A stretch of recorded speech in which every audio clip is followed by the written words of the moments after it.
ஓம் நாராயணः பரோ வியக்தாத்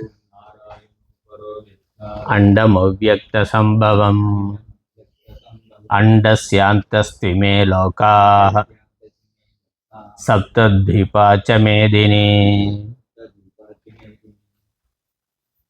ஸ்ரீமத் பகவத்கீதை 4வது அத்தியாயம் 14வது ஸ்லோகம். நமாம் கர்மாணி லிம்பந்தி நமே கர்ம பலே ஸ்பிருஹா இதி மாம் யோபிஜானாதி கர்மபிர் ந சபத்யதே.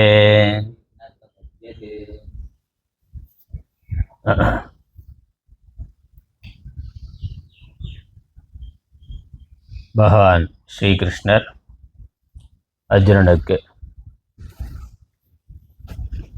குரு பரம்பரையை சொல்லி தன்னுடைய அவதார நோக்கத்தை சொல்லி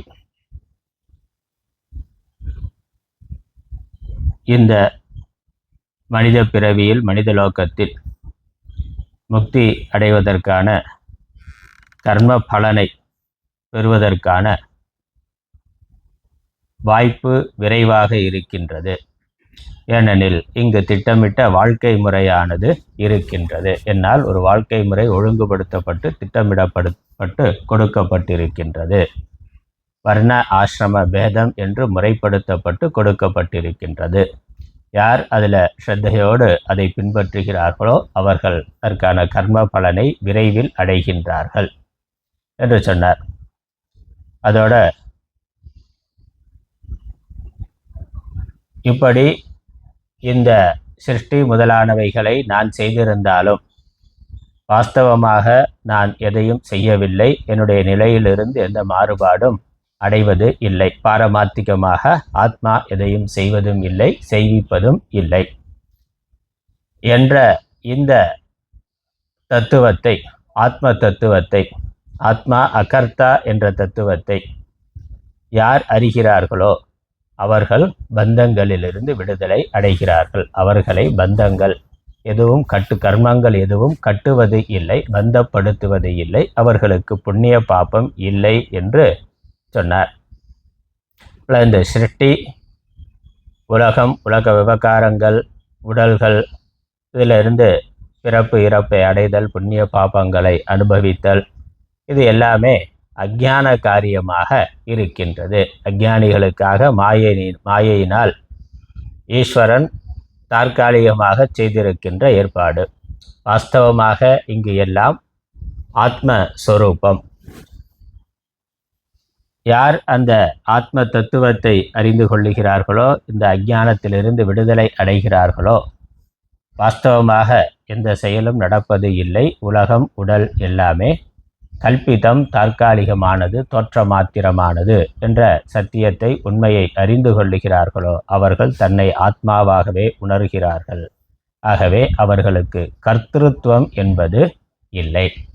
யாருக்கு கர்த்திருவம் இல்லையோ அவர்களுக்கு போக்திருத்துவம் என்பதும் இல்லை. கர்த்தா நான் செய்கிறேன் என்ற எண்ணம் இருந்தால் தான், இந்த கர்ம பலன் எனக்கு வேண்டுங்கிற எதிர்பார்ப்பு இருந்தால்தான் அந்த கர்ம பலன் வருகின்ற பொழுது அதனால் பாதிப்பானது ஏற்படும்.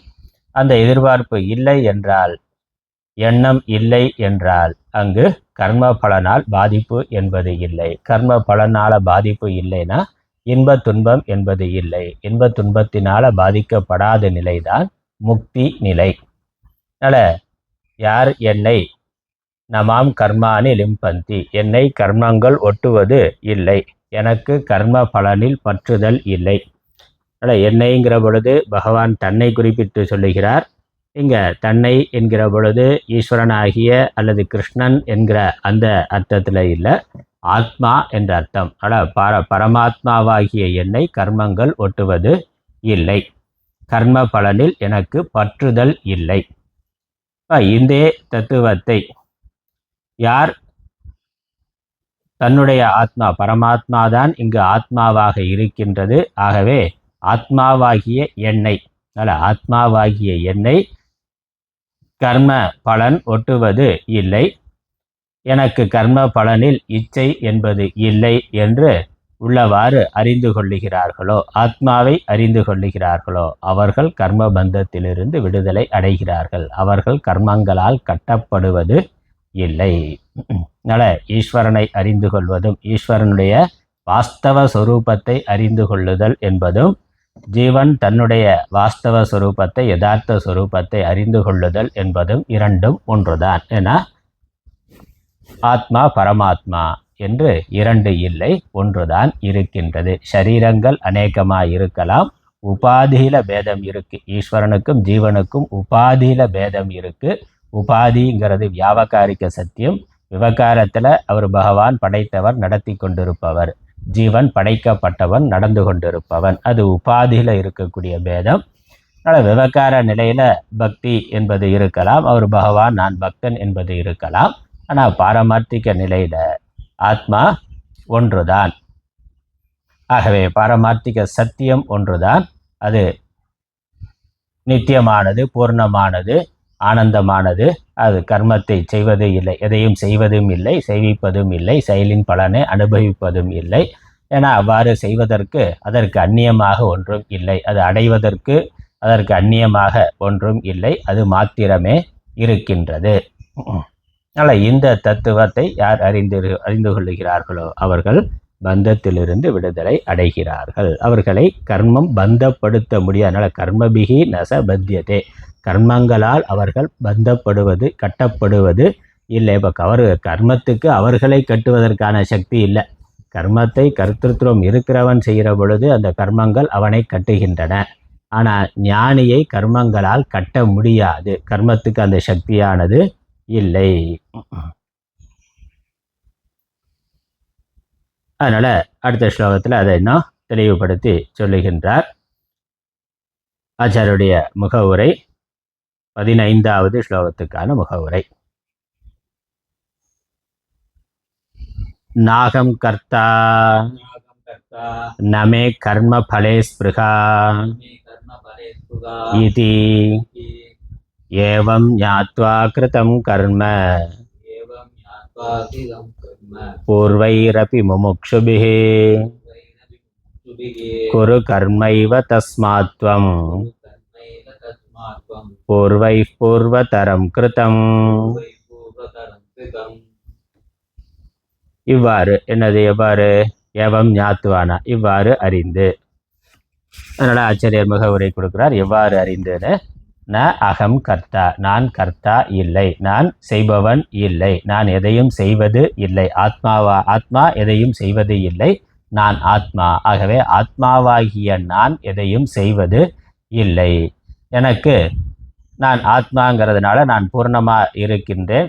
ஆகவே எனக்கு கர்ம பலன் என்ற ஒரு எதிர்பார்ப்பு தேவையில்லை. ஏன்னா கர்ம பலன் அனித்தியமானது, மித்தையானது, மாயையானது, தோற்ற மாத்திரமானது. நான் நித்தியமானவன், பூர்ணமானவன். ஆகவே கர்ம பலனில் எனக்கு ஆசையானது ஏற்படுதல் என்பது சாத்தியம் இல்லை. கர்ம பலனில் ஆசை இல்லைன்னா என்னது, நான் ஆத்மாங்கிறத தெளிவாக புரிந்து கொண்டார். கர்ம பலனில் ஆசை ஏற்படுதல் என்பது சாத்தியமே இல்லை. அதனால் எனக்கு கர்ம பலனில் ஆசை இல்லை என்று இவ்வாறு ஆத்ம தத்துவத்தை ஞாத்வா புரிந்து கொண்டு கர்ம கிருத்தம் கர்ம பூர்வைகி அபி முமுக்ஷுபிகி, செய்ய வேண்டிய கர்மத்தை முன்னோர்கள் பூர்வைகி முமுக்ஷுபிகி கர்ம கிருத்தம், முன்னோர்களான முமுக்ஷுக்களால் கர்மமானது செய்யப்பட்டது. அதனால் அதே சமயம் அவர்கள் கர்ம பலனில் இச்சை இல்லாதவர்களாக இருந்தார்கள். அதே சமயம் கர்மத்தை செய்பவர்களாக இருந்தார்கள். கர்மத்தை செய்ய வேண்டிய விதமான அவசியமும் இல்லை. அவர்களை பொறுத்த வரைக்கும் தனிப்பட்ட முறையில் அவர்களுக்கு ஆத்ம ஞானத்தினால நிறைவு பூர்த்தியானது இருக்கின்றது. அதே சமயம் அவர்கள் கர்மத்தை செய்தார்கள். எதற்காக? மற்றவர்களுக்காக, உலகத்திற்காக, அஞ்ஞானிகளுக்காக அவர்கள் செய்தார்கள். அவர்களுடைய கடமையை அவர்கள் செய்தார்கள். ஏன்னா சுதர்மம், க்ஷத்திரியர்களாக இருந்தவர்கள், தலைவர்களாக இருந்தவர்கள், முன்னோடிகளாக இருந்தார்கள். ஆகவே மற்றவர்களுக்கு வழிகாட்டுவதற்காக, மற்றவர்களுக்கு நன்மை ஏற்படுவதற்காக, உலக நன்மையின் பொருட்டு அவர்கள் கர்மத்தை செய்தார்கள். முமுக்ஷுபிகி கர்ம கிருத்தம், கர்மமானது செய்யப்பட்டது. அதனால் இந்த ஞானத்தோட கர்மமானது செய்யப்பட்டது. கர்ம தியாகம்ங்கிறது இல்லை, கர்ம சந்நியாசம்ங்கிறது இல்லை. ஞான கர்ம சந்நியாசம். அதான் இந்த அத்தியாயத்தோட முக்கியமான விஷயம். ஞான கர்ம சந்நியாசம் என்பது தான். ஞானத்தினால கர்மத்தை துறந்து நான் அகர்த்தா என்ற ஞானத்தினால எந்த செயலும் இல்லை என்று செய்கிறேன்கிற எண்ணத்தை துறந்து, அதே போல் கர்ம பலன் எனக்கு தேவை என்ற எண்ணத்தையும் துறந்து எனக்கு எதுவும் தேவையில்லை என்ற நிறைவான உணர்வோடு அவர்கள் கர்மத்தை செய்தார்கள். அவர்களால் கர்மமானது செய்யப்பட்டது. கர்ம கிருத்தம்னா செய்யப்பட்டது, கர்மமானது செய்யப்பட்டது. ஆகவே தஸ்மாத், ஆகவே பூர்வைகி கிருத்தம், முன்னோர்களாலே செய்யப்பட்டதும் பூர்வதரம் நீடித்து வந்ததுமான கர்ம ஏவ துவம் குரு, அந்த கர்மத்தையே நீ செய்வாயாக. உனக்கு பரம்பரையாக வந்த கர்மத்தை, என்னோட பூர்வதரம்னா உனக்கு பரம்பரையாக வந்த கர்மத்தை நீ முன்னோர்களைப் போலவே, முன்னோர்களால் செய்யப்பட்ட அதே கர்மத்தை, உனக்கு பரம்பரையாக வந்த அதே கர்மத்தை நீ முன்னோர்களைப் போல அதே ஞானத்தோடு செய்வாயாக. பாஷ்யம். ஏவம் ஞாத்வா கிருதம் கர்ம பூர்வைஹி அபி அதிக்ராந்தைஹி முமுக்ஷுபிஹி குரு தேன கர்மைவ த்வம் ந தூஷ்ணீம் ஆசனம் நாபி சந்நியாசः கர்த்தவ்யः தஸ்மாத் த்வம் பூர்வைஹி அபி அனுஷ்டிதத்வாத் யத்யபி அநாத்மஜ்ஞः த்வம் ததா ஆத்மசுத்யர்த்தம் தத்வவித் சேத் லோகசங்கிரகார்த்தம் பூர்வைஹி ஜனகாதிபிஹி பூர்வதரம் கிருதம் ந அதுநாதனம் கிருதம் நிர்வர்த்திதம். ஏவம் ஞாத்வா, இவ்வாறு அறிந்து. அதனால் சென்ற ஸ்லோகத்தில் இருக்கிறத ஞாபகம் வைத்துக் கொள்ளணும். சென்ற ஸ்லோகத்தில் சொன்னது போல அறிந்து, நமாம் கர்மாணி லிம்பத்தி நமே கர்ம பலேஸ்பிருகா என்பதை அறிந்து. யார் இவ்வாறு அறிந்திருக்கிறார்களோ அவர்களுக்கு கர்மத்தினால் பந்தம் இல்லை என்பதையும் அறிந்து.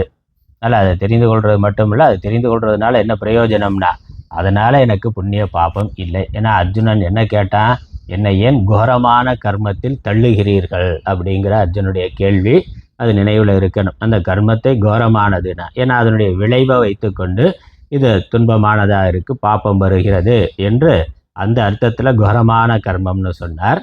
இந்த ஞானத்தோடு கர்மத்தை செய்தால் அந்த கர்மம் கோரமானது இல்லை அப்படின்னா அதிலிருந்து பாப்பமானது உனக்கு வராது. அதனால் இதே மாதிரி உனக்கு முன்னோர்கள் எல்லாம் அவர்களும் க்ஷத்திரியர்களாக இருந்திருக்கிறார்கள், பலவிதமான யுத்தங்களை செய்திருக்கிறார்கள், பலரை கொன்றிருக்கிறார்கள். இப்போ அவர்களுக்கெல்லாம் பாப்பம் வந்ததானா? இல்லை, அவர்கள் பாப்பம் இல்லாதவர்களாக, புண்ணிய பாப்பம் கடந்தவர்களாக கர்மத்தை செய்தார்கள். எதனால்? இந்த அத்வைத ஞானத்தினால, ஆத்ம ஞானத்தினால, நிர்விகாரமான மனதோடு இருந்து, நிர்விகாரமான ஆத்மாவை புரிந்து கொண்டு நிர்விகாரமான மனதோடு இருந்து அவர்கள் அவர்களுடைய கடமையை செய்தார்கள். அதனால் ஏவம் ஞாத்வா, இவ்வாறு அறிந்து கொண்டு, கர்ம கிருத்தம் கர்ம, அதுக்கு அர்த்தம் சொல்லலை, ஏன்னா அதெல்லாம் நமக்கு தெரிந்தது தான். ஏவம் ஞாத்வா கிருத்தம் கர்மங்கிறதுக்கு பாஷ்ய விளக்கம் ஒன்றும் இல்லை. பூர்வைஹி அபிங்கிறதுக்கு மட்டும் விளக்கம் கொடுக்குறார். பூர்வைஹினாக்க அதிக்ராந்தைஹி முமுக்ஷுபிஹி, முமுக்ஷுக்களால், இப்போ ஞானத்தை அடைய வேண்டும் என்ற விருப்பம் உடையவர்களால் அல்லது ஞானத்தை அடைந்தவர்களால். ஞானத்தை அடைய வேண்டும்ங்கிற விருப்பம் இருந்தால் சித்த சுத்திக்காக கர்மாவை செய்தார்கள். ஞானத்தை அடைந்திருந்தால் உலக நன்மையின் பொருட்டு கர்மாவை செய்தார்கள். அதனால் அதிக்ராந்தைஹி, அதிக்ராந்தைஹின்னா என்னது? பூர்வைகின்னு அர்த்தம். நமக்கு பூர்வைகிங்கிறதே தெளிவாக புரியுது. அதிக்ராமைகிங்கிறது அதிக்ராந்தைகின்னு புரிஞ்சுக்கிறது தான் அது புதிய வார்த்தையாக கஷ்டமாக இருக்குது. பூர்வைகினாக்க முன்னால் இருப்பவர்கள், முன்னோர்கள் அப்படிங்கிறது அதுவே தெளிவாக தெரியுது. அதனால் அதிக்ராந்தைகினா பூர்வைகின்னு அர்த்தம். முமுக்ஷுபிகி குரு தேன கர்ம ஏவ, அந்த கர்மாவையே நீ செய்வாயாக. அந்த கர்மான முன்னோர்களால் செய்யப்பட்ட கர்மா, பரம்பரையாக வந்த கர்மா, அந்த கர்மாவையே நீ செய்வாயாக. அதுக்கப்புறம் கூடுதலாக விளக்கம் கொடுக்கிறார். ஏன்னா கர்மைவ அப்படின்னு கர்மைவங்கிறது இருக்கு. ஆகவே அந்த ஏவங்கிறதுக்கு ஒரு அழுத்தம் இருக்குல்ல. அப்புறம் பூர்வைகி அபி அப்படிங்கிறதுலையும் அழுத்தம் இருக்கு. அதனால என்ன அர்த்தம்? கர்மாவை நீ செய்யணும் அப்படிங்கிறதுல ஒரு அழுத்தம் இருக்கு. ஆகவே அந்த அபி ஏவங்கிறதுக்காக ஒரு விளக்கம் கொடுக்கிறார். ந தூஷ்ணீம் ஆசனம், சும்மா அமர்ந்து விடாதே, சும்மா இருந்து விடாதே. அது மட்டும் இல்லை, ந அபி சந்நியாசக கர்த்தவியக, ஒன்று இல்லறத்தில் இருந்தே வேலை செய்யாமல் சும்மா இருந்துடாத, இல்லை சன்னியாசியாக போய் சும்மா இருந்துடாத. சன்னியாசியாக போய் சும்மா இருக்கிறதுங்கிறது அங்கீகரிக்கப்பட்ட ஒன்று. சன்னியாசி சும்மா இருக்கலாம். கிரகஸ்தனாக இருக்கிறவர் சும்மா இருக்கக்கூடாது. அவர் வேலை செய்து தான் ஆகணும். அவருடைய சாப்பாட்டுக்காகவாது அவருடைய கடமையை அவர் செய்து தான் ஆகணும். அவர் பிக்ஷை எடுத்து சாப்பிட முடியாது. ஆகவே அவருக்கு அவருடைய உணவுக்காகவாவது அவர் உழைத்தாகணும். கிரகஸ்தன் இல்லறத்தில் இருக்கிறவன் சும்மா இருக்கிறதுக்கான அங்கீகாரம் இல்லை, தர்மம் இல்லை. ஆனால் சன்னியாசியாக இருந்தால் சும்மா இருக்கலாம். நீ சன்னியாசியாக போகிற அளவுக்கு தகுதி உடையவனா இல்லை, அதனால் சன்னியாச வாழ்க்கையும் தேர்ந்தெடுக்காதே. அதே சமயம் இல்லறத்தில் இருந்து கொண்டே சும்மாவும் இருந்து விடாதே, உன்னுடைய கர்மாவை செய்வாயாக. அதனால் அந்த ஏவ அப்படிங்கிறதுல குரு கர்மைவ அப்படிங்கிறதுல அழுத்தமானது இருக்கின்றது. நலாச்சாரியர் ரெண்டின்னு சொல்லிட்டார். நீ அந்த வேலையை செய்யணும், சும்மா இருந்துடக்கூடாது, சந்நியாச வாழ்க்கையும் விரும்பக்கூடாது. தஸ்மாத் துவம் பூர்வைகி அப்படி அனுஷ்டிதத்வாத், முன்னோர்களால் செய்யப்பட்ட காரணத்தினால். எது எதி அனாத்மஜக துவம், நீ நான் இப்படி நினைக்கலாம், நான் அந்த அவர்கள் நீ ஆத்மாவை அறியாதவனாக இருந்தாலும், ஆத்மா பற்றி தெரியலை அப்படின்னாலும், ததா ஆத்ம சுத்தியர்த்தம், இந்த ஆத்மாவை அறிந்து கொள்வதற்கான தகுதியை பெறுவதற்காக, சித்த சுத்தியர்த்தம் மனது தூய்மை பெறுவதற்காக நீ கர்மாவை செய்தாகணும். அதனால் அவர்கள் செய்தார்கள்னா அவர்கள்னா ஞானிகளாக இருந்தார்கள், செய்தார்கள். நான் அஜ்ஞானியாக இருக்கிறேனே, அதனால் அவர்களால் கர்மத்தினால பந்தப்படாமல், தாமரை இலை தண்ணீர் போடாமல், ஒட்டியும் ஒட்டாமல் அவர்களால் வாழ முடிந்தது. அவர்கள்லாம் பெரியவர்கள், மகாத்மாங்கள். நாம் யார்? நாம் ஒன்றும் இல்லை, நம்மளால் அப்படியெல்லாம் இருக்க முடியாது, அதனால் கர்மாவை செய்ய மாட்டேன்னா அப்படி நினைக்கலாம். அப்படி தானே சொல்கிறோம். அதனால் ஞானம் அப்படின்னா அது யாருக்கோ வரக்கூடியது அப்படின்னு சொல்லி நமக்கு அதுக்கு, ஏன்னா இவன் முடிவு பண்ணிட்டான், நாமளே முடிவு பண்ணிட்டாச்சு இந்த பிறவியில் நமக்கு ஞானம் வரப்போகிறது இல்லைன்னு. அதனால் அவர் மகாத்மா, ஞானி, ஒரு சித்தர் அப்படின்னாக்கா, இல்லை சன்னியாசி அப்படின்னாக்கா, அதெல்லாம் பிறவியிலேருந்து வரணும், அதெல்லாம் யாருக்கு தான் வரணும், நமக்கு அது வராது அப்படின்னு சொல்லி. அதனால் பெரியவர்கள் செய்தார்கள், அவர்கள் ஞானிகளாக இருந்தார்கள், அதனால் அவர்களால் கர்மாவை செய்து கொண்டு அதில் பந்தம் இல்லாமல் இருக்க முடிஞ்சது. ஆனால் நான் அந்தளவுக்கெல்லாம் கிடையாது, நான் ஒன்றும் இல்லாத சாதாரண ஆள், அவ்வளோலாம் எனக்கு தகுதி இல்லை, அதனால் நான் கர்மாவை செய்ய மாட்டேன்னா. அப்போயும் நீ கர்மாவை செய்து தான் ஆகணும். அனாத்மஜக, நீ ஞானம் இல்லாதவனாக இருந்தாலும் அந்த ஞானத்தை பெறுவதற்கான தகுதியை பெறுவதற்காக கர்மாவை செய்தாக வேண்டும், அப்படி ஒரு அர்த்தம். அதுக்கப்புறம் அவர்கள்லாம் செய்தார்கள், நான் ஞானி ஆகிட்டேன், நான் ஏன் கர்மா பண்ணணும்னா சொல்லாமல். அவர்கள் அஜ்ஞானிகளாக இருந்தார்கள், அதனால் முன்னோர்கள்லாம் கர்மாவை பண்ணி கொண்டு அவஸ்தைப்பட்டாங்க. நான் ஞானி ஆகிட்டேன், நான் ஏன் கர்மா பண்ணணும், அதனால் வேண்டியதில்லை, நான் அதெல்லாம் தாண்டி போயிட்டேன்னா. அதனால் ஜபம் பண்ணுறது, பூஜை பண்ணுறது, இந்த கர்மயோகம் பண்ணுறது, இதெல்லாம் நான் தாண்டி போயிட்டேன், எனக்கு நான் ஆத்மாங்கிற ஞானம் இருக்குது, தெளிவாக இருக்கேன். அதனால் அஜ்ஞானிகள் ஏதோ பண்ணிட்டு போகிறாங்க, நான் ஏன் பண்ணணும் அப்படின்னு கேட்டால் அதற்கும் பதில் என்னது? தத்துவவித்து சேத் லோக சங்கிரகார்த்தம். நீ தத்துவத்தை அறிந்தவனா, ஞானியா, அவர்களோட பெரிய ஆளாக இருக்கலாம், அப்படியா இருந்தாலும் பண்ணணும்னா. அப்படி இருந்தாலும் நீ கர்மாவை செய்தாக வேண்டும். ஏன்னா நானே பண்ணிக்கிட்டு இருக்கேன், முன்னாடியே சொல்லிட்டேன், நானே என்னை விட பெரிய ஆளானா நீ என்ன, நானே செய்து கொண்டு இருக்கிறேன், அப்புறம் நீ செய்கிறதுக்கு என்ன, உலக நன்மையின் பொருட்டு செய்வாயாக. அதனால் சித்த சுத்திக்காக பண்ணால் அது கர்மயோகம். ஞானம் இருந்து கர்ம பண்ணாக்கா அப்போ கர்மயோகம்ங்கிறது இல்லை, அது கர்ம ஆபாசம்னு பேர். அது கர்மா மாதிரி. அதனால் அது உண்மையிலே கர்மா இல்லை. ஆகவே அங்கே புண்ணிய பாப்பம்ங்கிறது வராது. அது கர்ம ஆபாசம். சித்தசுத்தி ஞானம் இல்லாமல் சித்தசுத்திக்காக பண்ணுற பொழுது கர்ம யோகம்னு பேர். ஞானம் இருக்குது, அதே சமயம் சமூகத்துக்காக, சமூக நன்மைக்காக, உலக நன்மைக்காக செய்கிற பொழுது அதற்கு கர்ம ஆபாசம்னு பேர்.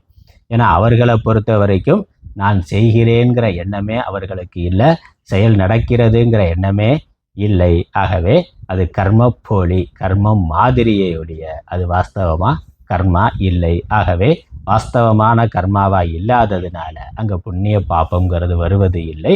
புண்ணிய பாப்பம் வருவது இல்லைங்கிறதுனால அங்கே கர்ம பந்தம் என்பது இல்லை. அது கட்ட முடியாது. இருந்தால் உண்மையாக வந்தால் தானே கட்ட முடியும். இப்போ கனவுல ஒரு கர்மாவை பண்ணுறோமானா அந்த கர்மாவை பண்ணுறதுனால புண்ணிய பாவம் வருமானா? கனவுல நாம் ஏற்கனவே செய்த கர்ம பலனான புண்ணிய பாபத்தை அனுபவிக்கிறோமே ஒழிய அங்கே பண்ணுற கர்மாவுக்கு புதிதாக புண்ணிய பாபம் வருவது இல்லை. கனவு வருது, அங்கே அந்த கனவு அனுபவத்தினால ஒரு சுகதுக்கம் வருது. இப்போ சுகதுக்கம் வருதுனாலே அது புண்ணிய பாபத்தினுடைய விளைவு. அது இருந்தால் தான் வரும். கனவுல நாம் அனுபவிக்கிற இன்ப துன்பங்கள் அதுவும் ஒரு விதமாக நம்மளுடைய புண்ணிய பாபமானது அனுபவிக்கப்பட்டு கழிக்கப்படுகின்றது. அதே சமயம் கனவுல நாம் கர்மா பண்ணுறோம், செயலை செய்கின்றோம், அங்கே ஒரு தானம் கொடுக்குறோம் அப்படின்னா, இல்லை அங்கே ஏதோ ஒரு சண்டை போடுறோம்னா அதற்கு புண்ணிய பாப்ப பலன் இருக்கான்னா அது புண்ணிய பாப்பம் பலன் வராது. ஏன்னா அங்கே வாஸ்தவமாக செயலானது நடக்கவில்லை. அதனால் அங்கே அது கர்ம ஆபாசம், புண்ணிய பாப்ப பலன் என்பது இல்லை. விழித்தவுடனே அது எதுவும் உண்மை இல்லைன்னு மறைந்து போய் விடுகிறது. அதே மாதிரி ஆத்ம ஞானிக்கு இந்த கர்மாவானது உலகமானது, உலகமே ஒரு ஆபாசம். ஆகவே இதில் நடக்கக்கூடிய கர்மாக்கள் எல்லாமே ஆபாசம்தான். ஆகவே புண்ணிய பாப்பம் வருவது இல்லை, அவரை கட்டுவது இல்லை. வரும் என்றோ தன்னை கட்டிவிடும் என்றோ அவர் கருதுவது இல்லை. அதனால் அஜ்ஞானியாக இருந்தால் ஆத்ம சுத்தியர்த்தம், ஆத்ம சுத்தியர்த்தம்ங்கிறது இங்கே அந்தகரண சுத்தியர்த்தம், சித்த சுத்தியர்த்தம் கர்மாவை பண்ணணும். இல்லை தத்துவவித்தாக இருந்தால், ஆத்மாவை அறிந்தவனாக இருந்தால் உலக நன்மையின் பொருட்டு கர்மாவை செய்ய வேண்டும். இது பகவான் தெளிவாக சொல்லுகின்ற ஒரு விஷயம். பகவான் தெளிவாக சொல்லுகின்ற விஷயம், பகவான் தெளிவுபடுத்துகின்ற ஒரு விஷயம். அப்போ மற்றெல்லாம் தெளிவில்லாமல் சொல்கிறாரான்னு கேட்கக்கூடாது. ஆனால் பகவான் தெளிவுபடுத்துகின்ற ஒரு விஷயம், அதை ஆச்சாரியர் தெளிவுபடுத்துகிறார். அதனால் பகவான் அந்தளவுக்கு விரிவாக சொல்கிறதுனால இந்த இடத்துல பாஷ்யத்தில் ஆச்சாரியர் தெளிவாக சொல்லுகின்றார். உன்னை நீ எப்படி நினைத்து கொண்டாலும் நீ உலகத்துக்குள்ளே இருந்தேனா, சமூகத்துக்குள்ளே இருந்தால் கர்மாவை செய்தாக வேண்டும், செய்.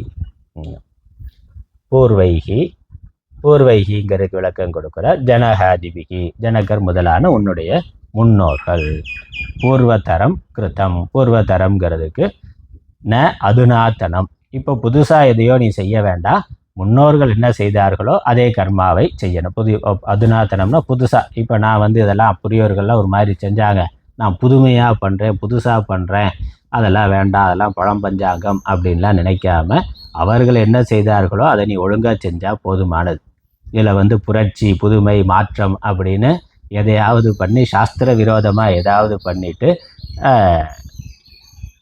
அப்படி பண்ணக்கூடாதுங்கிறதுக்கு தான் பூர்வதரம்னா. முன்னோர்களால் பூர்வதரம் கிருத்தம், முன்னோர்களால் எது செய்யப்பட்டதோ பரம்பரையாக அப்படி எந்த ஒரு கர்மாவானது வந்ததோ அதை நீ செய்வாயாக. நிர்வர்த்திதம், செய்வாயாக. என்னுடைய தமிழர்த்தம், நான் கர்த்தா இல்லை, எனக்கு கர்மத்தின் பலனிலே ஆசை இல்லை என இவ்வாறாக அறிந்து சம்சாரத்தினின்றும் விடுபட விரும்பிய முன்னோர்களாலும் கர்மமானது செய்யப்பட்டது. ஆதலால் முந்தின பண்டை காலத்தில் முன்னோர்களால் செய்யப்பட்ட கர்மத்தையே நீ செய்ய கடவாய். அது முக்கியமானது. பூர்வதரம் கிருத்தம், பரம்பரையாக முன்னோர்கள், நம்மளுடைய முன்னோர்கள், நம்முடைய பெரியோர்கள், நம்ம தேசத்தில் வாழ்ந்த மகான்கள், மகாத்மாக்கள், நம்மளுடைய பண்பாடு, நம்மளுடைய கலாச்சாரத்தில் பரம்பரையாக எந்த ஒரு கர்மாவானது எது எவ்வாறு செய்யப்பட்டு வந்ததோ அதை நீ செய்வாயாக. அதனால் அவங்கெல்லாம் காட்டு மிராண்டிகள் கிடையாது, அவர்களெல்லாம் ஞானிகள், யோகிகள். அவர்கள் செய்யதே மேலான செயல், அதை நீ செய்வாயாக. ஏன்னா இன்றைக்கி இதெல்லாம் குழப்பி விட்ருக்கான். கல்வி ஆங்கிலேயர்கள் வந்ததுக்கு அப்புறம் தான் இங்கே கல்வி வந்தது, இங்கே திராவிட மாடல்கள் வந்த பிறகு தான், பெரியார் வந்ததுக்கு அப்புறம் தான் கல்வி வந்தது, அதுக்கு முன்னாடி எல்லாம் காட்டு மிராண்டிகளாக இருந்தார்கள், தமிழ் காட்டு மிராண்டி மொழி தமிழர்கள்லாம் காட்டு மிராண்டிகளாக இருந்தார்கள் அப்படி இப்படின்னு சொல்லிகிட்டு இருக்கிறான். படிப்புங்கிறது ஆங்கிலேயர் வந்ததுக்கப்புறம் தான் வந்ததானா? அதுக்கு முன்னாடி எவ்வளவு சாஸ்திரங்கள் இருக்குது. ஆங்கிலம் வர்றதுக்கு முன்னாடியே எண்ணற்ற சங்க இலக்கியங்கள் இருக்குது. தமிழில் இருக்குது, சம்ஸ்கிருதத்தில் இருக்குது, புராண இதிகாசங்கள், ஆகமங்கள், தமிழ்லேயே சங்க இலக்கியங்கள், 14 கீழ்கணக்கு நூல், 14 மேற்கணக்கு நூல்னு எத்தனை சாஸ்திரங்கள். எல்லாம் பிராமணர்கள் பண்ணதா என்ன? பிராமணர்கள் பண்ணதுன்னு பார்த்தா அதில் மிக குறைவான நூல்கள் தான். மற்ற எல்லா வர்ணத்தில் இருக்கிறவர்களும் தான் அத்தனை நூல்கள் பண்ணி இருக்கிறார்கள்.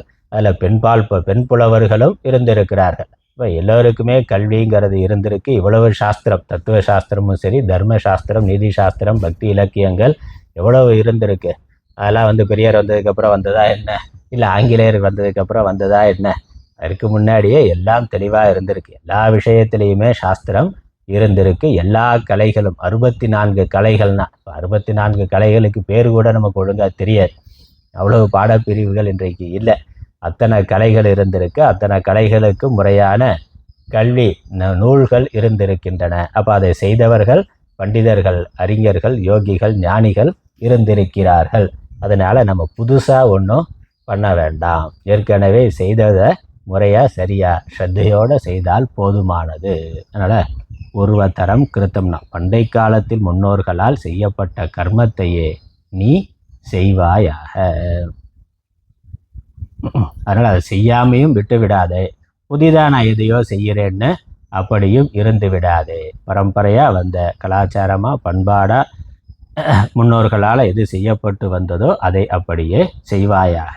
அதே சமயம் அதனுடைய தத்துவத்தையும் புரிந்து கொண்டு செய்வாயாக. அதான் முக்கியமானது. அதுக்காக செய்கிறேன்னு குருட்டாம்போக்கில் செஞ்சுட்டு போகக்கூடாது. அதனுடைய அர்த்தங்களையும் புரிந்து கொண்டு செய்ய வேண்டும். அதுதான் அடுத்த ஸ்லோகத்துக்கு வருகிறார். அடுத்த ஸ்லோகத்தை பகவான் சொல்லுகின்றார். என்னுடைய தமிழ் பாஷ்யத்தினுடைய தமிழ் அர்த்தம்: சம்சாரத்தினின்றும் விடுபட விரும்பிய முன்னோர்களாலும் அனுஷ்டிக்கப்பட்டமையால், அவர்களும் விவேகிகளாக தான் இருந்தார்கள். இந்த உலகம், கர்மம், கர்மபந்தம் இதெல்லாம் புரிந்திருந்தார்கள். அதிலிருந்து விடுபட வேண்டும் என்பதற்காக இந்த தத்துவங்களை புரிந்து கொண்டு கர்மாவை செய்தார்கள். அனுஷ்டிக்கப்பட்டமையால் நீ கர்மத்தையே செய்ய வேண்டுமே அன்றி மௌனமாக உட்கார்ந்திருத்தலையாவது கர்மங்களை துறந்திடுதலையாவது செய்யக்கூடாது, செய்யாதே. நீ அஞ்ஞானியானால் அப்பொழுது சித்த சுத்திக்காக கர்மத்தை அனுஷ்டிக்க வேண்டும். ஆத்ம சுத்தி அர்த்தங்கிறது சித்த சுத்தி அர்த்தம். அனுஷ்டிக்க வேண்டும். நீ உண்மையை உணர்ந்தோனானால் உலகத்தை நல்வழி நிறுத்த கர்மத்தை அனுஷ்டிக்க வேண்டும். அன்றியும் அக்கர்மமானது மிக பழைய காலத்திலே ஜனகாதியரான முன்னோர்களால் அனுஷ்டிக்கப்பட்டு வந்ததே அன்றி இப்பொழுது புதிதாக அனுஷ்டிக்கப்பட்டது அன்று. அதனால் இது புதுசாக நான் உனக்கு 2 விஷயம். நான் புதுசாக உனக்கு இந்த விஷயத்தை சொல்லலை. ஏற்கனவே முன்னோர்கள் இதெல்லாம் தெரிந்து தான் செய்திருக்கிறார்கள். 1. அப்புறம் புதிதாக நீ எதையும் செய்யாத. ஏற்கனவே அவர்கள் என்ன செய்தார்களோ அதை நீ செய்வாயாக. அடுத்த ஸ்லோகம் 16வது ஸ்லோகத்துக்கான அவதாரிக்கை. தத்ர கர்மச்சேத் கர்த்தவ்யம் த்வத்வச்சனாத்யேவ கரோமி அகம் கிம் விசேஷிதேன பூர்வைஹி பூர்வதரம் கிருதம் இதி உச்யதே. யஸ்மாத்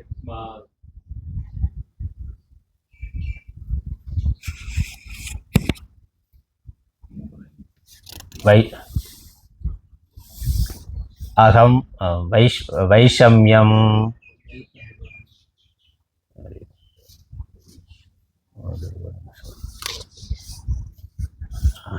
யஸ்மாத் மகத் வைஷம்யம் கர்மணி கதம். யஸ்மாத் மகத் வைஷம்யம் கர்மணி. இங்கே ஒரு கேள்வி வரலாம். கேட்கல, அர்ஜுனன் கேட்கல. ஆனால் இப்படி கேட்பதற்கான ஒரு வாய்ப்பு இருக்கின்றது. மனதில் ஒரு ஆகாங்ஷா வரலாம், இப்படி ஒரு எண்ணமானது வரலாம் என்று பகவானே அடுத்த ஸ்லோகத்தை சொல்லுகின்றார். அதற்கு அந்த முகவுரையை கொடுக்கிறார். இதற்காக அடுத்த ஸ்லோகத்தை பகவான் தொடருகிறார்ங்கிறதுக்கு ஆச்சாரியர் ஒரு ஆகாங்ஷா சொல்லுகின்றார். தத்ர கர்ம கர்ம கர்த்தவியம் சேத் தத் வச்சனாத் ஏவ அகம் கரோமி, நான் செய்கின்றேன். கர்மாவை பண்ணணும், இந்த கர்மா செய்யப்பட வேண்டியது என்றால், இது நீ செய்யப்பட வேண்டியது, இதை நீ செய்யணும் என்று நீங்கள் சொன்னாலே நான் செய்வேன். நான் சரணாகதி அடைந்துட்டேன், அதுக்கு மேலே நீங்கள் என்ன சொல்கிறீங்களோ அதை நான் கேட்க தயாராக இருக்கிறேன்னு சொல்லிட்டான். அதனால் இது நீ கர்மாவை பண்ணணும் அப்படின்னு நீங்கள் சொன்னாலே நான் செய்து விடுவேனே. இது ஏன் விசேஷணமாக முன்னோர்களால் செய்யப்பட்டிருக்கின்றது, அதை நீ செய்வாயாகன்னு ஏன் அவர்களை இழுக்கணும்னா எப்படி ஒரு கேள்வி. முன்னோர்களால் ஒரு உபதேசம் பண்ணிட்டு வர்றார், தெளிவாக அவதார நோக்கத்தெல்லாம் சொல்லிட்டு ஏன் செய்யணும், எதுக்காக செய்யணுங்கிறதெல்லாம் விளக்கம் கொடுத்துட்டார். ஆகவே நீ கர்மா பண்ணு அப்படின்னு சொன்னால் நீங்கள் சொன்னாலே நான் செய்யத்தான் செய்து விடுவேன். இதற்கு முன்னோர்களால் இது செய்யப்பட்டு இருக்கின்றது. ஆகவே இதை செய்து அவர்கள் முக்தியை அடைந்திருக்கிறார்கள். ஆகவே நீ செய் என்று ஏன் முன்னோர்களை இழுத்து விசேஷணமாக அந்த குறிப்பாக முன்னோர்களை குறிப்பிட்டு ஏன் சொல்லணும்? நீங்கள் நான் சொல்கிறேன் நீ செய் என்று சொன்னாலே போதாதா? ஏன் முன்னோர்களை குறிப்பிட்டு அவர்கள் செய்திருக்கிறார்கள், ஆகவே நீ செய் என்று அவர்களை துணைக்கு அழைக்க வேண்டும் அப்படின்னு கேள்வி கேட்டார். ஏன்னா அதற்கு ஆச்சாரியரே பதில் சொல்லிடுறாரு. யஸ்மாத் மகத் வைஷமியம் கர்மணி, இந்த கர்ம விஷயத்தில் நிறைய சமமற்ற தன்மையானது இருக்கின்றது. வைஷம்னா விஷமத்தன்மை, விஷமம்னாக்க அதில் நிறைய மாறுபாடுகள், மாறுபட்ட புரிதலானது இருக்கின்றது. அதனால் விரோதத்தன்மை இருக்கின்றது. ஆகவே முன்னோர்கள் அந்த ஞானத்தோடு கர்மத்தை செய்திருக்கிறார்கள், புரிந்து கொண்டு செய்திருக்கிறார்கள். எப்படி இதில் எப்படி இருக்குங்கிறது விளக்கம், அதுக்கு தான் ஸ்லோகம். அதில் மகத் வைஷமியம் கர்மணி, இந்த கர்ம விஷயங்களில் வைஷமியமானது, வைஷமியம்னா விஷமம், சமம் இல்லாத தன்மை. அதாவது எதை செய்ய வேண்டும், எதை செய்யக்கூடாது, செய்தல் என்றால் என்ன, செய்யாமல் இருத்தல் என்றால் என்ன, இத்தனை விஷயத்தில் ஒரு விரோதம், மாறுபட்ட கருத்தானது இருக்கின்றது. அது புரிந்து கொள்வதற்கு மிகவும் ஆழமானதாக, நுட்பமானதாக இருக்கின்றது. ஆகவே நான் சொல்கிறேன் என்பது மட்டுமல்ல, முன்னோர்களால் இது சரியாக புரிந்து கொள்ளப்பட்டு செய்யப்பட்டிருக்கின்றது என்று. அதனால் இப்போ கோர்ட்டில் சுப்ரீம் கோர்ட்லேயோ இல்லை ஹை கோர்ட்லேயோ அந்த ஒரு வழக்குன்னு வரப்பொழுது ரொம்ப நுட்பமான வழக்காக இருந்தாக்க, ஏற்கனவே தீர்ப்பு சொல்லப்பட்ட ஒரு வழக்கை பிரமாணமாக எடுத்துக்கொண்டு ஒரு ஹைகோர்ட் ஒரு வழக்கை விசாரணை பண்ணுதுன்னா, சுப்ரீம் கோர்ட்டில் ஏற்கனவே அதே மாதிரி ஒரு வழக்கில் தீர்ப்பு சொல்லியிருந்தால், இந்த வழக்கில் இந்த மாதிரி தீர்ப்பு சொல்லியிருக்கு, ஆகவே இதை இப்படி புரிந்து கொள்ள வேண்டும்னு ஒரு மேற்கோள் காட்டும். இப்போ இவரு நீதிபதி தான், இவர் அதே சட்ட புஸ்தகத்தை தானே படிச்சிருக்கிறார், அதனால் இதுக்கு இந்த வழக்குக்கு இது தீர்ப்புன்னு சொல்லலாமே. ஆனால் அப்படி சொல்லாமல் இந்த வழக்கில் இப்படி இருக்குன்னு ஏற்கனவே சில தீர்ப்புகளை முன்மாதிரியாக எடுத்துக்கொண்டு அதை மேற்கோள் காட்டி அப்புறம் தீர்ப்பு கொடுப்பாங்க. இப்போ முன்னாடி ஏற்கனவே தீர்ப்பு கொடுத்தவங்களும் அதே சட்ட புஸ்தகத்தை ஆதாரமாக வச்சு தான் கொடுத்துருக்காங்க. அப்போ ஏன் அதை மேற்கோள் காட்டணும் அப்படின்னா, அதற்கு வலு சேர்ப்பதற்காக, அதில் இருக்கக்கூடிய அந்த நுட்பமான தன்மை, ஆழமான தன்மை, அதை வலியுறுத்துவதற்காக அது சொல்லப்படுகின்றது. அந்த மாதிரி இங்கே பகவான் சொன்னாலே போதுமே, ஏன் முன்னோர்கள் செய்திருக்கிறார்கள்னா, ஏன்னா இந்த கர்மத்தினுடைய தன்மை அப்படி இருக்கின்றது. அதனால் அதை புரிந்து கொள்வதில் இருக்கக்கூடிய சிக்கல்னால இதை பெரியோர்களும் இதை நிறைய ஆராய்ச்சி செய்து ஆராய்ந்து பார்த்து அதை புரிந்து கொண்டு அவர்கள் சரியாக புரிந்து கொண்டு செய்திருக்கிறார்கள்னு பெரியோர்களை மேற்கோள் காட்டுகின்றார். அதாவது விளக்கம். அதனால் அடுத்த ஸ்லோகம் 16வது ஸ்லோகம். கிம் கர்ம கிம கர்மேதி கவயோ யத்ர மோகிதாஹ தத்தே கர்ம பிரவக்ஷ்யாமி யஜ்ஞாத்வா மோக்ஷ்யசே சுபாத். கிம் கர்ம கிம கர்மேதி கவயோப்யத்ர மோகிதாஹ தத்தே கர்ம பிரவக்ஷ்யாமி யஜ்ஞாத்வா மோக்ஷ்யசே சுபாத்.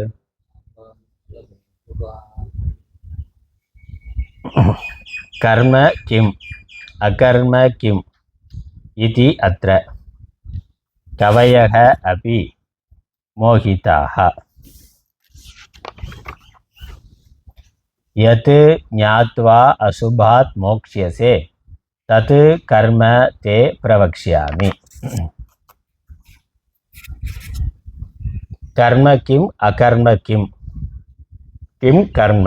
கர்ம எது என்பது, கர்மம் என்பது என்ன, கர்மம் எப்படி அப்படின்னா எதை செய்ய வேண்டும் என்பதிலையும், கர்மத்தை செய்தல் என்பதும், அகர்ம கிம் கர்மம் இல்லாது இருத்தல் என்பதிலும், கர்மத்தை செய்யாமல் இருக்கிற ஒரு செயலை செய்யறது, செயலை செய்யாமல் இருக்கிறது, இந்த ரெண்டு விஷயத்திலும்.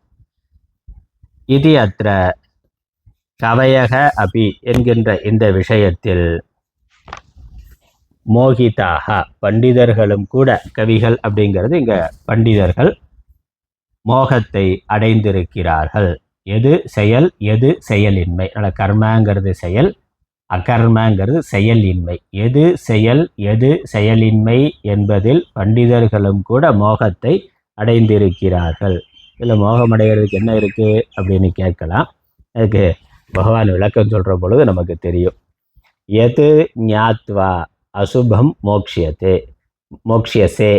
எதை அறிந்து கொண்டு நீ அசுபத்திலிருந்து விடுதலை அடைவாயோ, எதை தெரிந்து கொள்வதினாலேயே நீ சம்சாரத்திலிருந்து விடுதலை அடைவாயோ.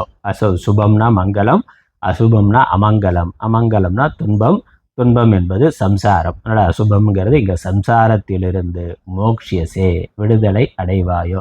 எதை அறிந்து கொள்வதினாலேயே. எது ரெண்டு விஷயம், எது கர்மா, எது அகர்மா, எது செயல், எது செயலின்மை.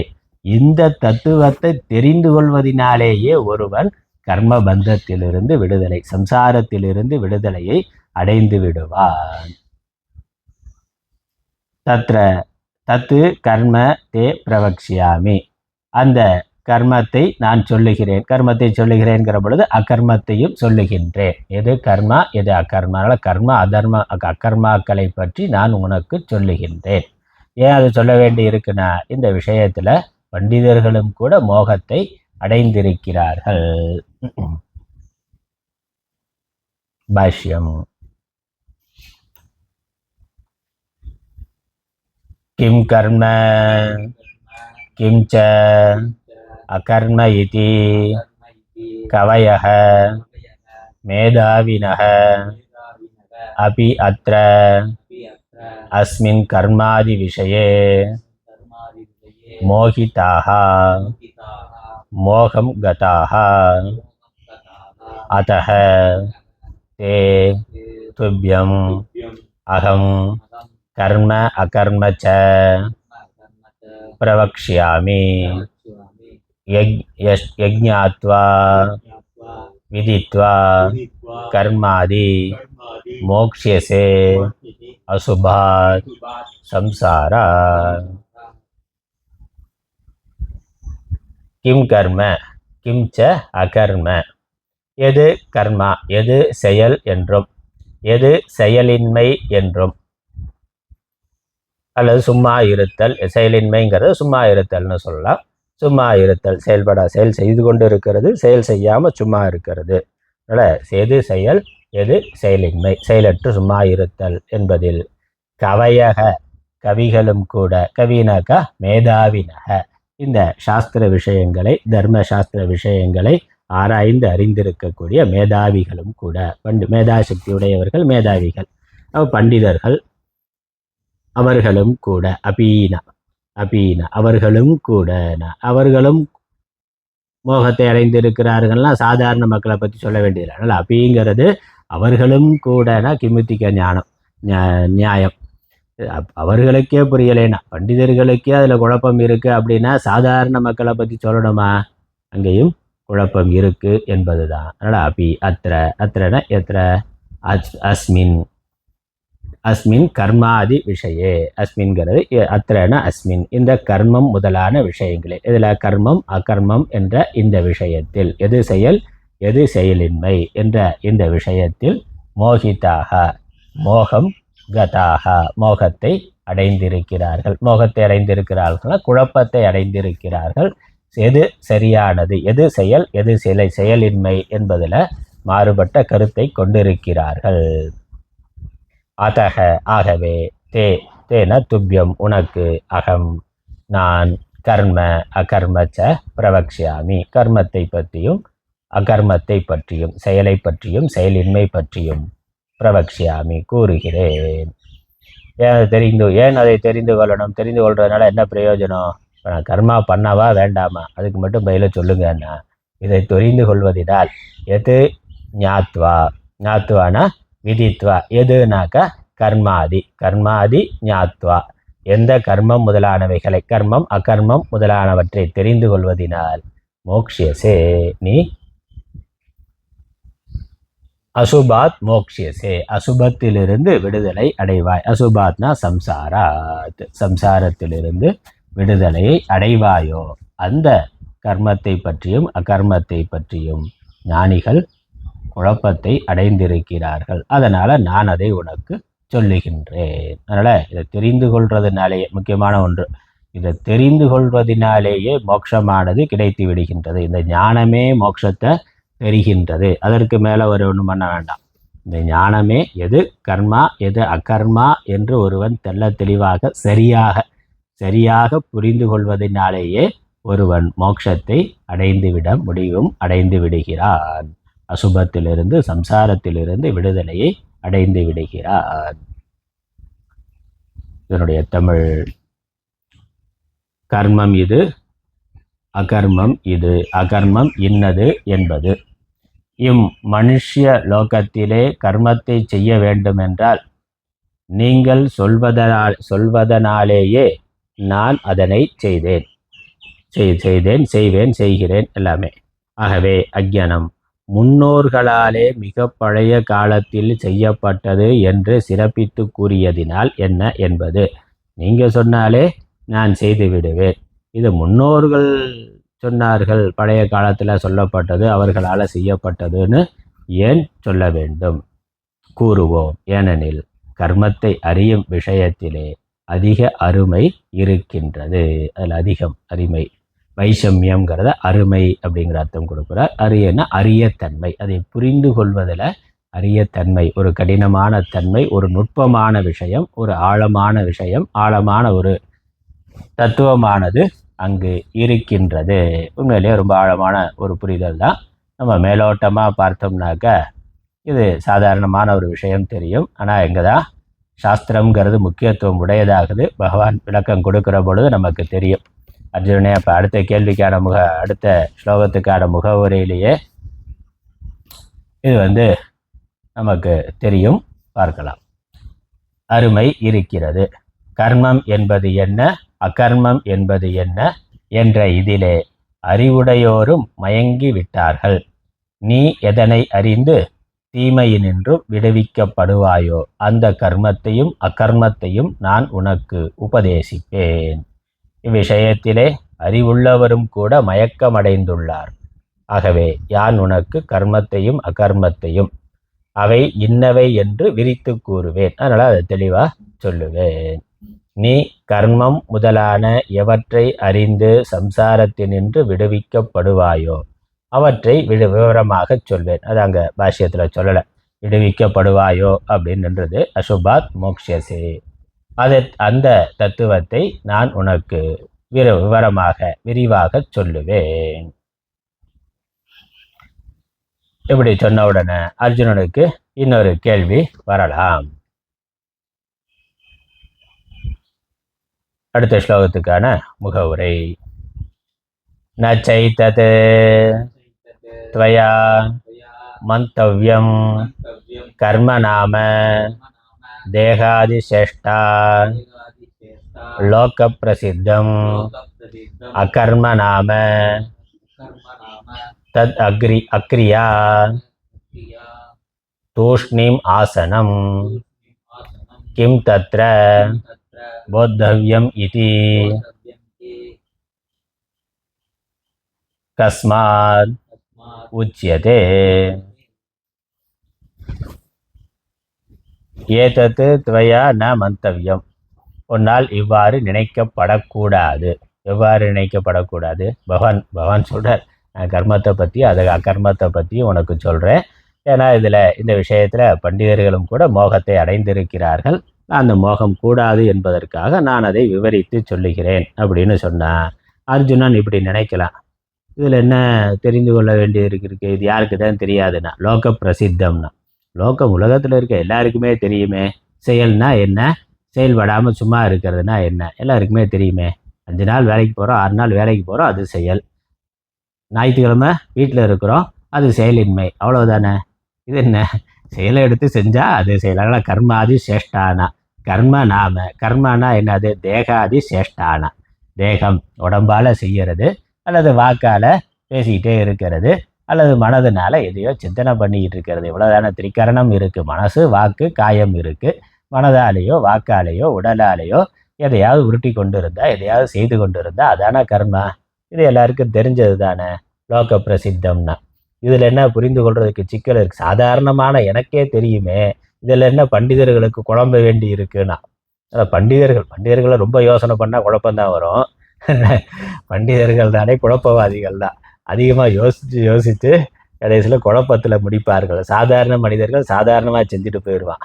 அதனால் இது சாதாரணமான மனிதர்களுக்கு கூட தெரிந்த ஒரு விஷயம் தானே, இதில் என்ன குழம்புறதுக்கு என்ன இருக்குது என்று நீ நினைக்கக்கூடாதுன்னா அப்படி சொல்கிறார்.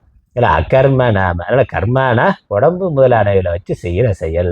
அக்கர்மானா என்னது, தத் அக்ரியா, ஒன்றும் செய்யாமல் இருக்கிறது. தூஷ்ணீம் ஆசனம், சும்மா இருக்கிறதுனா சும்மா உட்கார்ந்து இருக்கிறது, அவ்வளோதானே செயல்னா.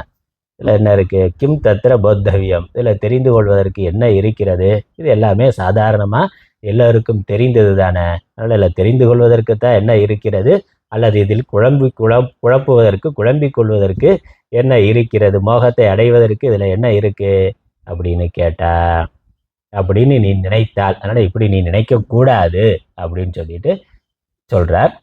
கஸ்மாத் உச்சியதே கர்மணோஹ்யபி போத்தவ்யம், போத்தவ்யம் ச விகர்மணஹ, அகர்மணஸ்ச போத்தவ்யம், கஹனா கர்மணோ கதிஹி, கர்மணோஹ்யபி போத்தவ்யம், போத்தவ்யம் ச விகர்மணஹ, அகர்மணஸ்ச போத்தவ்யம், கஹனா கர்மணோ கதிஹி.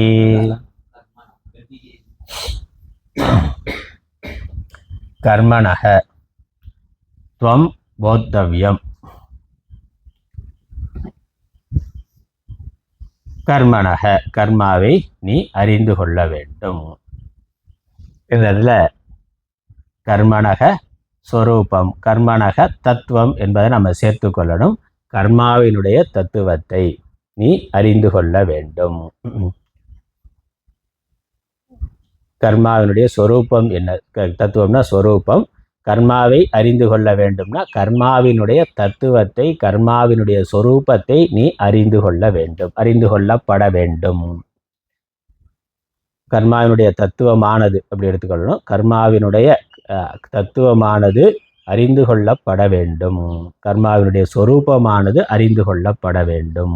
அதே மாதிரி விகர்மணக அபி ச போத்தவ்யம், விகர்மம் என்பதனுடைய தத்துவத்தையும் அறிந்து கொள்ள வேண்டும். அல்ல கர்மா அகர்மான்னு சொன்னார், இங்கே கூடுதலாக விகர்மா என்பதும் இருக்குது. விகர்மானா தவறான கர்மா, கர்மானா செயல், அகர்மான செயலின்மை, விகர்மான தவறான செயல், செய்யக்கூடாத செயல். இப்போ எதை செய்ய வேண்டும், எது செயல், எது செய்யக்கூடாது என்பதும், செயல்படாமல் சும்மா இருத்தல் என்பதையும் ஒருவன் அறிந்து கொள்ள வேண்டும். விகர்மம், விகர்மணக அபி ச தத்துவம் போத்தவ்யம், விகர்மத்தினுடைய தத்துவத்தையும் அறிந்து கொள்ள வேண்டும். அகர்மணஸ்ச தத்துவம் போத்தவ்யம், அகர்மாவினுடைய தத்துவத்தையும் ஒருவன் அறிந்து கொள்ள வேண்டும். அகர்மா செயலின்மை, செயல்படாமல் இருத்தல், சும்மா இருத்தல் என்றால் என்ன என்பதையும் ஒருவன் அறிந்து கொள்ள வேண்டும், அறிந்து கொள்ளப்பட வேண்டும். ஹி ஏனெனில் கர்மணக கதிஹி கஹனா, கர்மாவினுடைய கதியானது, கதி என்பது ஸ்வரூபம், அதனுடைய சொரூபமானது, அதனுடைய தத்துவமானது ககனா. ககனான மிக ஆழமானது, மிக நுட்பமானது, தெரிந்து கொள்வதற்கு கடினமானது. அந்த கர்மாவினுடைய சொரூபம் எது, கர்மா என்பது, அந்த கர்மாவினுடைய தன்மை மிக ஆழமானது.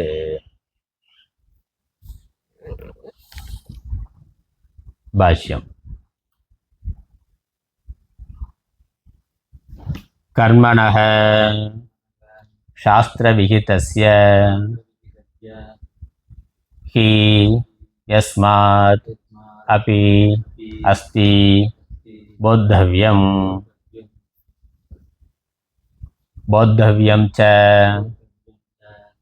அஸ்தி ஏவ விகர்மணः பிரதிசித்தஸ்ய ததா அகர்மணஸ்ச தூஷ்ணீம் பாவஸ்ய போத்தவ்யம் அஸ்தி இதி த்ரிஷு அபி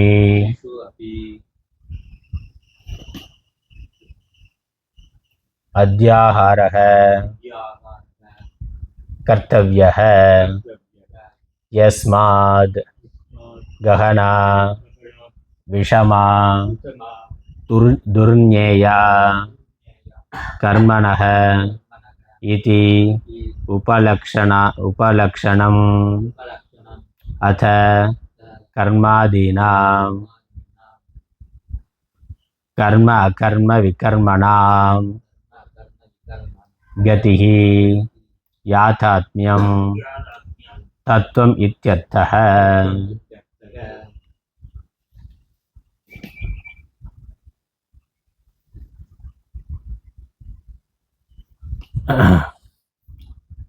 கர்மணः, கர்மம்னா சாஸ்திர விகிதஸ்ய கர்மணः, சாஸ்திர விகிதமான கர்மமானது, சாஸ்திரத்தில் சொல்லப்பட்ட செயல் ஆனது, இதை செய்ய வேண்டும் என்று சாஸ்திரங்களில் விதிக்கப்பட்டிருக்கிறதோ அந்த செயல் என்ன என்பதை பற்றியும்.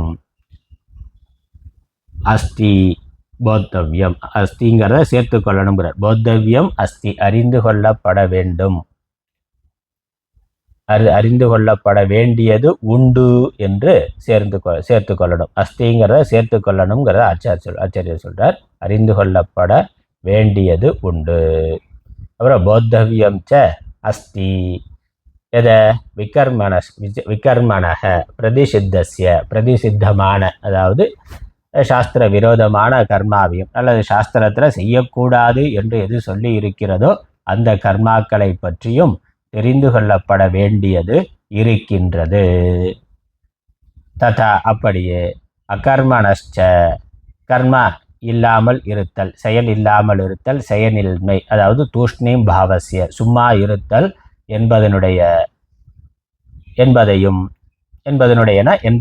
தத்துவத்தையும், தத்துவம் இத்தியர்த்தகன்னு கீழே இருக்க யாதாத்மியம் தத்துவம், அது என்பதனுடைய தத்துவத்தையும் அதனுடைய சொரூபத்தையும் போத்தவ்யம் அஸ்தி, தெரிந்து கொள்ளப்பட வேண்டியது இருக்கிறது.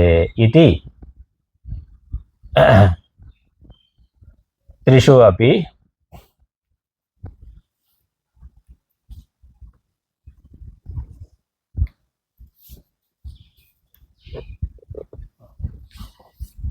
அப்பி அத்தியாகாரக கர்த்தவிய. 3 இடத்திலையும் இந்த அஸ்தி இதி த்ரிஷு அப்பி அத்தியாகாரக கர்த்தவிய, அஸ்திங்கிறத 3 இடங்களிலும் சேர்த்து கொள்ள வேண்டும். அத்தியாகாரம்னா சேர்த்து கொள்ள வேண்டும், அத்தியாகாரம் செய்து கொள்ள வேண்டும். அங்கே இல்லை, அதனால் போத்தவ்யம் அஸ்தி, கர்மணக ஹி அபி போத்தவ்யம் அஸ்தி, விகர்மணக ச போத்தவ்யம் அஸ்தி, அகர்மணச்ச போத்தவ்யம் அஸ்தி என்று அந்த அஸ்திங்கிறத சேர்த்து கொள்ள வேண்டும்னு ஆச்சாரியர் வலியுறுத்தி சொல்றார். அதனால் அதை அறிந்து கொள்ள வேண்டியதாக இருக்கின்றது. கர்மா என்பதை பற்றியும் அறிந்து கொள்ள வேண்டியதாக இருக்கிறது, அகர்மா என்பதை பற்றியும் அறிந்து கொள்ள வேண்டியதாக இருக்கிறது, விகர்மா என்பதை பற்றியும் அறிந்து கொள்ளப்பட வேண்டியதாக இருக்கின்றது என்று இருக்கிறதுங்கிறத 3 இடத்துலையும் சேர்த்து கொள்ளணும். யஸ்மாத், ஏன் அதை தெரிந்து கொள்ளணும், அது தெரியாதா என்ன அப்படின்னு கேட்டால் இல்லை. கஹனா விஷமா துர்நே, விஷமான துர்நேயா, கஹனான விஷமா, விஷமானாக்கா துர்நேயா, அறிந்து கொள்வதற்கு கடினமானதாக அதிநுட்பமானதாக இருக்கின்றது. கர்மணக இது உபலக்ஷணம். இது உபலக்ஷணம்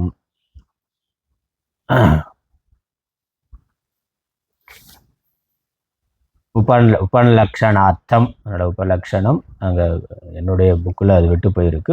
இது உபலக்ஷணார்த்தம் கர்மாதீனாம் அப்படின்னு இருக்கல. தத்ர கர்மணக கதிஹி அப்படின்னு கர்மணக மட்டும் சொல்லியிருக்காரே அப்படின்னா, கர்மணக கதிஹி ககனா, கர்மத்தினுடைய கதியானது கர்மத்தினுடைய சொரூபமானது மிகவும் அறிந்து கொள்வதற்கு கடினமாக இருக்கின்றது அப்படிங்கிறது மட்டும் ஸ்லோகத்தில் இருக்குது. இந்த கர்மணக அப்படிங்கிறதுல அகர்மணக விகர்மணக என்பதையும் சேர்த்து கொள்ள வேண்டும். இது உபலக்ஷணார்த்தம். இது உபலக்ஷணார்த்தம் கர்மணகங்கிறது மட்டும் சொல்லியிருக்கு. முதல் வரியில் பார்த்தா கர்மாவை தெரிந்து கொள்ள வேண்டும், விகர்மாவை தெரிந்து கொள்ள வேண்டும், அகர்மாவை தெரிந்து கொள்ள வேண்டும் வாக்கியம் இருக்குது. 4வது பாதத்தில் என்ன இருக்குது? ஏனெனில் கர்மத்தினுடைய கதியானது ஆழமானதுன்னு இருக்குது. அப்போ விகர்மத்தினுடைய கதி என்ன, அகர்மத்தினுடைய கதி என்னன்னு கேட்டால் அவையும் ஆழமானவை, அறிந்து கொள்வதற்கு கடினமானவை என்று அந்த கர்மங்கிறது உபலக்ஷணமாக சொல்லப்பட்டிருக்கு. அகர்ம விகர்மனால அது 13 வாக்கியமாக போட்டுக்கொள்ளணும். கர்மணக கதிகி ககனா, விகர்மணக கதிகி ககனா, அப்புறம் அகர்மணக கதிகி ககனா என்று அதையும் 3 வாக்கியமாக போட்டுக்கொள்ளணும். அதில் இந்த 3ஐயும் தெரிந்து கொள்ள வேண்டியது இருக்கிறது. ஏன்னா 3மே ஆழமானதாக புரிந்து கொள்வதற்கு கடினமானதாக இருக்கின்றது. இது உபலக்ஷண கர்மணக இது உபலக்ஷணார்த்தம் கர்மாதீனாம் கர்ம விகர்மானாம் கதிகி. அதான் கதிகினாக்கா யாதாத்மியம், அதனுடைய உள்ளவாறு இருக்கும் தன்மை.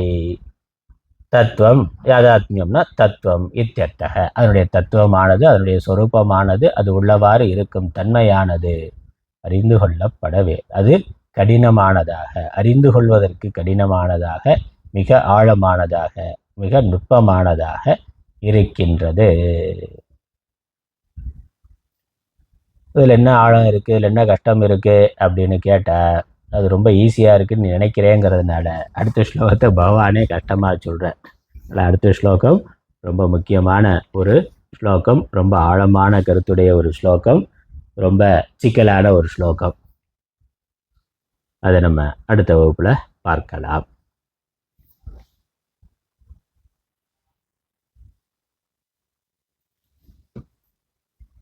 ஓம் பிரபன்ன பாரிஜாத்தாய தோத்ரவேத்ரைக்கபாணயே ஞானமுத்ராய கிருஷ்ணாய கீதாமிருததுகே நமः. ஓம் ஈஸ்வரோ குருராத்மேதி மூர்த்திபேத விபாகினே व्योमवत्याप्तदेहाय दक्षिणामूर्तये नमः. ஓம் பூர்ணமதः பூர்ணமிதம் பூர்ணாத் பூர்ணமுதச்யதே பூர்ணஸ்ய பூர்ணமாதாய பூர்ணமேவாவசிஷ்யதே.